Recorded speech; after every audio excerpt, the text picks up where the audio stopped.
Assalamualaikum warahmatullahi wabarakatuh. Assalamualaikum warahmatullahi wabarakatuh. Nama saya Fania Betari Khoirunisa, NIM 2019-016 Nama saya Egi Nuari Ilhani, NIM 2019 10 11 03 11 024, dari Hukum Pidana 2 kelas D. Universitas Muhammadiyah Malang.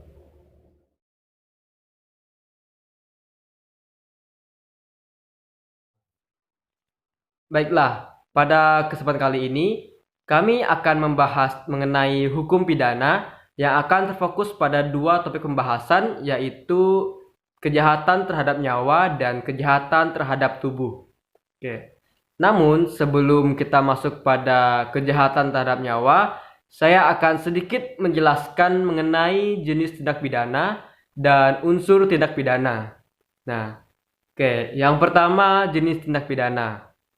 Nah, sebenarnya jenis tindak pidana ini dibagi menjadi beberapa jenis, namun di sini saya hanya akan menjelaskan 8 di antaranya. Yang pertama ada kejahatan. Nah, apa itu kejahatan? Kejahatan itu adalah perbuatan yang melanggar rasa keadilan di masyarakat. Nah, maksud dari rasa keadilan ini adalah bagaimana masyarakat menilai suatu tindakan itu jahat atau baik, atau apakah itu buruk atau tidak buruk, seperti itu. Contohnya apa? Contohnya itu adalah pembunuhan, seperti itu. Jadi meskipun semisal ada suatu tempat tidak melarang adanya pembunuhan, namun masyarakat akan tetap merasa bahwa pembunuhan tersebut adalah hal yang jahat, seperti itu. Kemudian ada pelanggaran. Nah, apa itu pelanggaran? Pelanggaran itu adalah perbuatan yang melanggar undang-undang di suatu masyarakat atau suatu aturan yang ada di masyarakat. Contohnya adalah aturan menggunakan helm saat berkendara. Nah, ketika seseorang melanggar hal tersebut, melanggar aturan tersebut, masyarakat tidak merasa hal itu adalah perbuatan jahat, tapi perbuatan tersebut melanggar aturan yang ada di wilayah tersebut. Kemudian ada tindak pidana material. Nah, tindak pidana material ini adalah tindak pidana yang dipersalahkan atau yang dipidanakan itu adalah akibat dari perbuatannya. Contohnya apa? Contohnya pembunuhan. Kemudian ada tindak pidana formil. Nah, tindak pidana formil ini adalah tindak pidana yang dipersalahkan itu adalah perbuatannya. Contohnya apa? Contohnya adalah pencurian gitu. Kemudian ada tindak pidana biasa. Nah, tindak pidana biasa ini adalah tindak pidana yang penuntutannya itu tidak memerlukan adanya aduan dari seseorang. Kemudian ada tindak pidana aduan. Nah, tindak pidana aduan ini adalah tindak pidana yang penuntutannya itu memerlukan adanya aduan. Nah, contohnya bagaimana? Semisal mengenai pencemaran nama baik. Nah, jadi orang yang merasa namanya tercemar itu dapat mengadu ke pihak berwajib, seperti itu. Kemudian ada tindak pidana umum. Nah, tindak pidana umum ini adalah segala tindak pidana yang diatur di dalam Kitab Undang-Undang Hukum Pidana atau KUHP. Jadi segala tindak pidana yang diatur dalam KUHP itu disebut dengan tindak pidana umum. Nah, kemudian ada tindak pidana khusus. Nah, tindak pidana khusus ini adalah tindak pidana yang diatur tidak di dalam KUHP, tapi di undang-undang sendiri atau dikhususkan pada undang-undang tertentu. Semisal undang-undang mengenai tindak pidana korupsi, ini diatur pada Undang-Undang Nomor 31 tahun 1999. Oke, kemudian unsur-unsur tindak pidana. Nah, unsur-unsur tindak pidana ini dibagi menjadi dua, yaitu unsur subjektif dan unsur objektif. Nah, unsur subjektif itu adalah unsur yang melekat pada diri si pelaku atau unsur yang berada di dalam diri si pelaku. Semisal adanya niat, adanya maksud, adanya kesengajaan, atau adanya perencanaan dalam melakukan tindak pidana. Kemudian unsur objektif. Nah, unsur objektif ini adalah unsur yang terdapat di luar diri si pelaku. Contohnya apa? Contohnya adanya perbuatan, adanya akibat, kemudian adanya unsur melawan hukum, unsur pemberatan, dan lain sebagainya. Itu yang disebut dengan unsur objektif.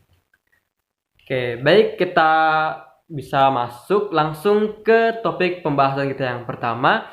Ada kejahatan terhadap nyawa. Nah, kejahatan terhadap nyawa ini dibagi menjadi dua. Yang pertama atas dasar kesalahan yang terdiri atas kesengajaan dan kealpaan.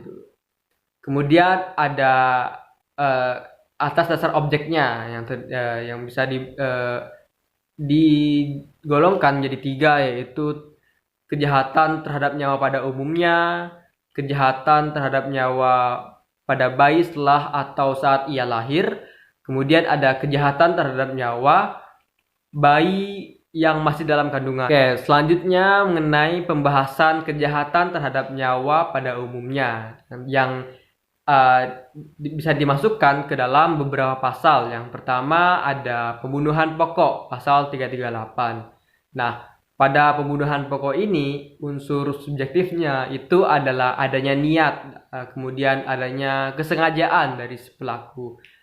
Kemudian unsur objektifnya itu adanya nyawa yang direnggut atau ada hilangnya nyawa seseorang, seperti itu.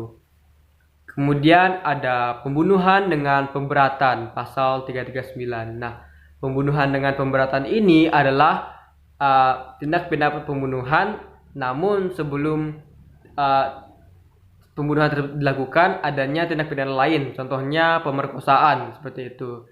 Jadi pada pembunuhan dengan pemberatan ini, seorang juga dipidanakan dengan tindak pidana pemerkosaan, seperti itu.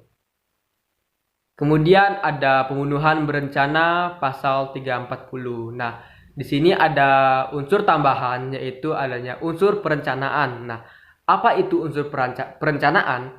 Unsur perencanaan itu adalah unsur di mana si pelaku memiliki jangka waktu untuk mempersiapkan atau adanya jangka waktu dari niatnya untuk membunuh orang lain, seperti itu, atau ingin dalam melakukan tindakan pembunuhannya, seperti itu. Kemudian ada pembunuhan atas permintaan yang bersangkutan di pasal 344. Kemudian ada membantu orang bunuh diri di pasal 345. Kemudian kejahatan terhadap nyawa bayi saat ia lahir atau setelah ia lahir, ini pembunuhan bayi oleh ibunya, pasal 341. Kemudian ada pembunuhan bayi berencana, pasal 342. Kemudian ada turut melakukan pembunuhan bayi, pasal 343. Kemudian ada kejahatan terhadap nyawa bayi yang masih dalam kandungan atau janin, atau bisa disebut dengan tindak pidana aborsi, seperti itu.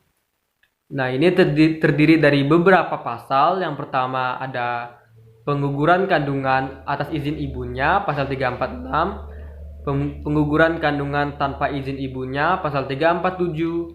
Matinya kandungan dengan izin perempuan yang mengandungnya, pasal 348.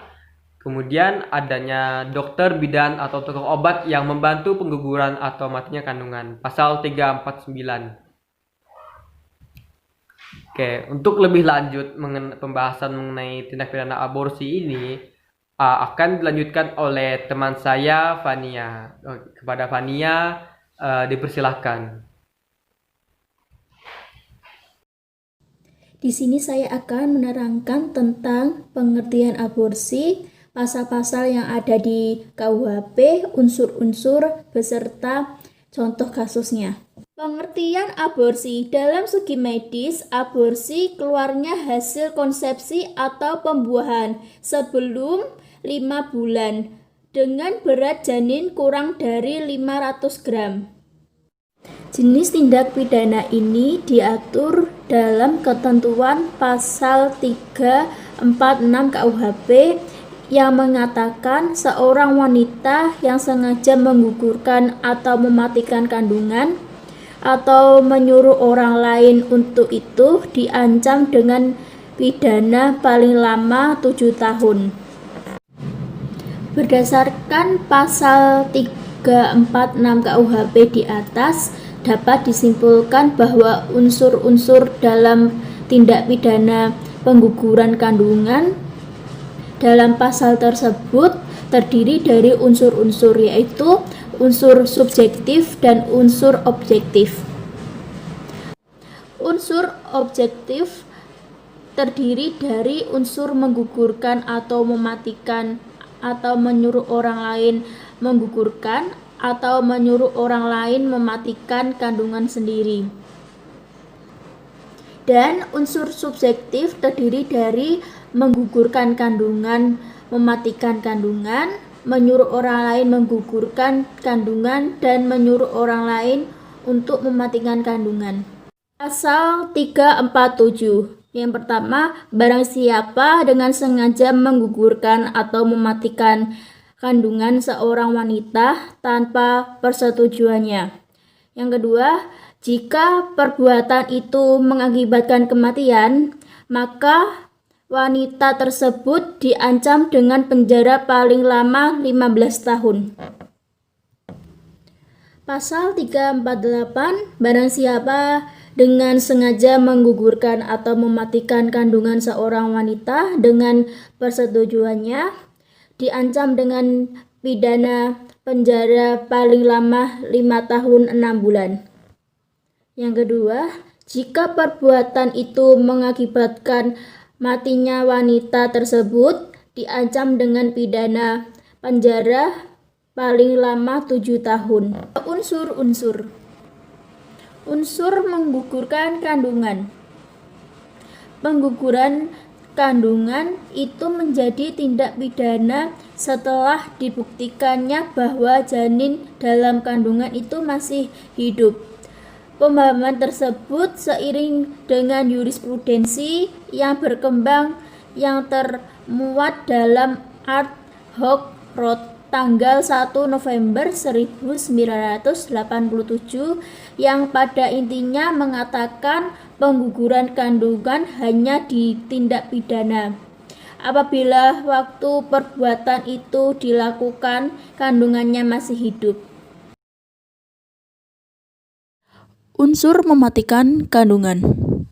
Dalam konteks ini, mematikan kandungan setiap perbuatan yang mengakibatkan matinya janin dalam rahim seseorang perempuan. Dalam kata lain, dapat dikatakan bahwa kematian kandungan adalah mematikan kehidupan dalam rahim seorang perempuan. Sebagaimana syarat untuk adanya perbuatan menggugurkan kandungan yang bersifat kriminal, maka dari itu perbuatan mematikan kandungan yang bersifat kriminal juga harus dibuktikan. Bahwa janin dalam kandungan harus hidup. Pembuktian ini sudah barang tentu harus dilakukan oleh berkompeten, yaitu dokter. Berbeda dengan perbuatan menggugurkan kandungan seorang perempuan yang tidak mempersoalkan janin atau bayi setelah lahir, maka setelah perbuatan mematikan kandungan, justru janin itu harus mati setelah lahir. Sebab justru perbuatan mematikan kandungan seorang perempuan harus dianggap telah selesai apabila berupa matinya janin itu telah terjadi. Tanpa adanya kematian janin setelah lahir, maka perbuatan mematikan kandungan dianggap belum terjadi. Unsur menyuruh orang lain untuk menggugurkan atau mematikan kandungan. Istilah menyuruh dalam konteks pasal 346 KUHP mempunyai makna yang berbeda dengan menyuruh lakukan dalam konteks pasal 55 KUHP. Istilah menyuruh dalam pasal 346 KUHP mempunyai makna yang bersifat harafiah. Artinya, istilah tersebut harus dimaknai dalam pengertian secara harafiah. bukan pengertian dalam konteks pasal 55 KUHP. Karena pengertian menyuruh dalam pasal 346 mempunyai makna yang sangat luas, maka sangat mungkin pengertiannya juga meliputi menyuruh lakukan dalam konteks pasal 55 KUHP. Dalam hal ini, oleh karena pengertian menyuruh lakukan dalam pasal 55 KUHP mempersyaratkan bahwa yang disuruh itu harus merupakan objek tak bersalah atau manius ministra, maka pengertian menyuruh dalam pasal 346 KUHP dapat diidentik dengan menyuruh lakukan dalam konteks pasal 55 KUHP. Dalam hal yang disuruh mematikan atau menggugurkan kandungan itu adalah subjek yang tak berkehendak. Makna menyuruh dalam konteks pasal 346 KUHP secara esensial berbeda dengan makna menyuruh lakukan dalam konteks pasal 55 KUHP. Sebab dalam konteks pasal 55 KUHP, orang yang disuruh melakukan itu tidak dapat dipidana. Sementara dalam konteks pasal 346 KUHP, orang yang disuruh menggugurkan atau mematikan kandungan tetap dipidana. Dalam konteks pasal 346 KUHP, baik yang menyuruh maupun yang disuruh menggugurkan atau mematikan kandungan seorang perempuan sama-sama dapat dipidana. Dalam hal ini, orang menyuruh menggugurkan atau mematikan kandungan dipidana berdasarkan pasal 34 KUHP. Sementara bagi orang yang disuruh menggugurkan atau mematikan kandungan dipidana berdasarkan 348 KUHP. Unsur dengan sengaja. Unsur dengan sengaja merupakan unsur kesalahan yang terdapat dalam unsur tindak pidana yang diatur dalam pasal 346 KUHP. Menurut Jan Remling, kesalahan adalah sebagai pencelaan yang ditujukan oleh masyarakat yang menerapkan standar etis yang berlaku pada waktu tertentu terhadap manusia, yang melakukan perilaku menyimpang yang sebenarnya dapat dihindari. Unsur dengan sengaja merupakan unsur kesalahan yang terdapat dalam tindak pidana diatur dalam pasal 346 KUHP.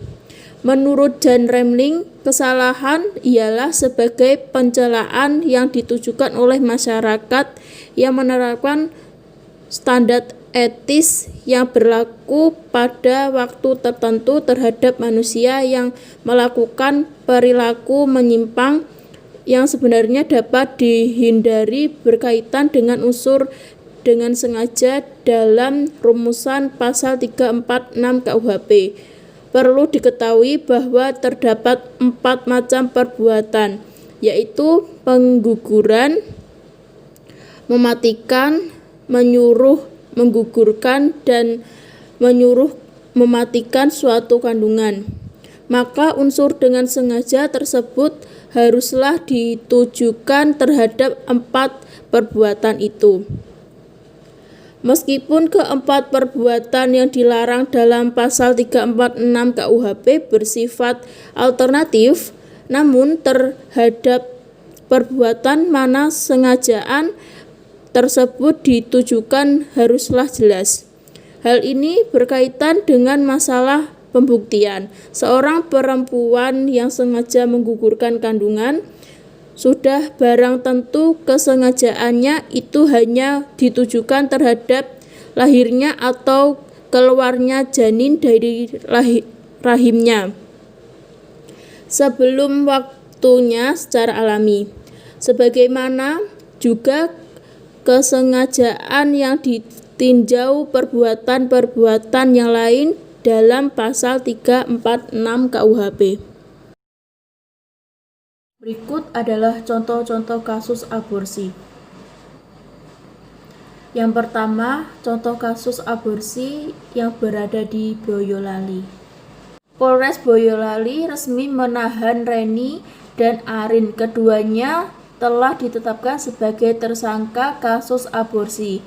Kondisi Reni, ia melakukan aborsi dan sempat dirawat di rumah sakit. Reni dibawa petugas ke Polres Boyolali Kamis hari. Mengenai alasan menahanan kedua tersangka aborsi dititipkan di rutan. Reni dan Arin dibawa ke rutan kelas 2B Boyolali. Sementara itu, Polres Boyolali kini juga masih terus melakukan pengembangan penyelidikan untuk mencari kemungkinan adanya tersangka lain. Penyidik masih melakukan pemeriksaan sejumlah saksi terkait kasus penemuan kuburan bayi yang ternyata dari perbuatan aborsi. Menurut informasi yang sudah dikumpulkan dari berbagai sumber, kasus aborsi tersebut tidak hanya melibatkan Reni dan Arin. Baik, terima kasih kepada teman saya Fania atas penjelasan mengenai tindak pidana aborsi beserta contoh kasusnya. Dan sekarang kita akan melanjutkan pembahasan kita pada topik yang kedua, yaitu kejahatan terhadap tubuh. Nah, pada kejahatan terhadap tubuh ini, tindakan yang dimaksudkan ini adalah penganiayaan. Nah, penganiayaan sendiri dalam KUHP tidak dijelaskan secara rigid mengenai pengertian dari penganiayaan ini. Nah, penganiayaan ini bisa diartikan sebagai perbuatan yang dengan kesengajaan mengakibatkan penderitaan, luka, dan rasa sakit kepada seseorang. Nah, ini ada dua hal yang kita perhatikan dalam kalimat tersebut. Yang pertama ada kesengajaan, yang berarti adanya niat dari si pelaku untuk dalam tindakan penganiayaan. Kemudian adanya luka, adanya penderitaan atau rasa sakit yang diberikan atau yang dihasilkan seperti itu. Nah, penganiayaan ini diatur di beberapa pasal dalam KUHP. Ya, semisalnya ini ada pasal 351 penganiayaan pokok, yang dimana penganiayaan ini diunsur-unsurkan terdapat 5 macam. Ya. Salah satunya tadi adalah kesengajaan seperti itu. Kemudian ada pasal 352 tentang penganiayaan ringan. Nah, yang dimaksud dengan penganiayaan ringan ini adalah penganiayaan yang luka atau penderitaannya itu tidak menyebabkan seseorang terhalang untuk bekerja atau beraktivitas. Contohnya saya menampar seseorang sampai seseorang itu luka. Nah, namun ia tetap bisa melakukan aktivitasnya gitu, karena yang terluka itu hanya bagian sininya yang bisa dibilang bukan merupakan daerah yang vital untuk melakukan aktivitas seperti itu. Nah, kemudian ada beberapa penganiayaan di bawahnya. Mungkin teman saya Fania bisa melanjutkan. Yang pertama, penganiayaan berat. Hal ini diatur dalam pasal 354 KUHP yang berbunyi, barang siapa sengaja melukai berat orang lain diancam karena melakukan penganiayaan berat dengan pidana paling lama 8 tahun. Jika perbuatan itu mengakibatkan kematian, yang bersalah diancam dengan pidana penjara paling lama 10 tahun. Unsurnya kesalahan kesengajaan, perbuatannya melukai secara berat, objeknya tubuh orang lain, akibatnya luka berat. Apabila dihubungkan dengan unsur kesengajaan, maka kesengajaan ini harus sekaligus ditujukan baik terhadap perbuatannya. Misalnya, menusuk dengan pisau maupun terhadap akibatnya, yaitu luka berat.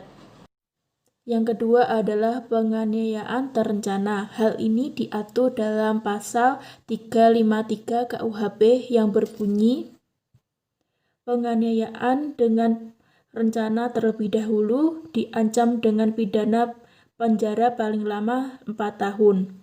Jika perbuatan itu mengakibatkan luka-luka berat, yang bersalah dikenakan pidana penjara paling lama 7 tahun. Jika perbuatan itu mengakibatkan kematian, yang bersalah diancam dengan pidana penjara paling lama 59 tahun. Unsurnya direncanakan terlebih dahulu sebelum perbuatan dilakukan. Penganiayaan dapat dikualifikasikan menjadi penganiayaan berencana jika memenuhi syarat.